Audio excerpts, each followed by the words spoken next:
I didn't. Well, after it starts, you can shut this battery light off. As soon as the thing's starting up and running, shut it off. We don't want to leave that on because that helps to not draw power off the battery. Becky said having a little trouble seeing this choke, so I want to get you in here so you can see. Here's the lever, okay? The lever is plastic, so we got to be careful with it. But this is full choke right there, just right where the lever's almost in line with that little clamp. That's full choke.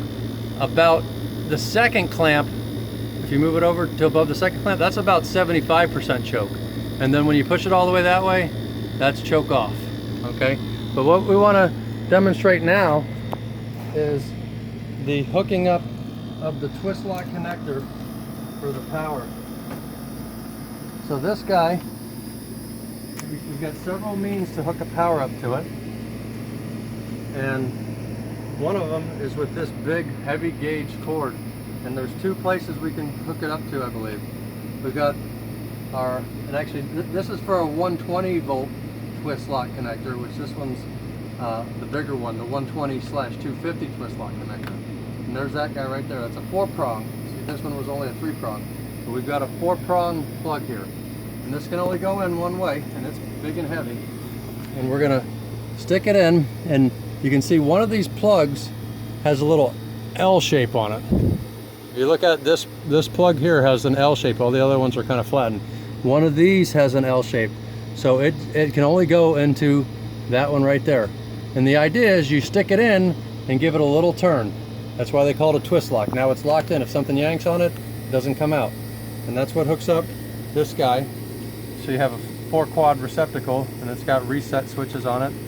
But this you can drag out to about 25 feet. It'll probably make it to the concrete patio. And then I suggest when you get it out to the patio that you take something to get it up off the ground, because there's probably going to be rain and whatnot if you're in the storm. And keep this thing elevated off the ground. Plug your next extension cord into it. Maybe wrap a Ziploc bag around it and keep this receptacle maybe on one of the milk crates or something in the laundry room, something, even a cinder block, something to keep it out of the puddle of water that could be forming on the patio. But that's how you connect this big quad lock receptacle extension cord. And you connect it after you've started? Yes, you can have this thing connected to that. Just don't have anything plugged in that's going to immediately require power. You can have things plugged into this thing when it turns on or when it shuts off. Just make sure they're not drawing power. Like a refrigerator, you cannot turn it on or off. A microwave you can turn on or off. An air conditioner you can turn on or off. If the thing immediately draws power as soon as you plug it in, you want to have that appliance unplugged.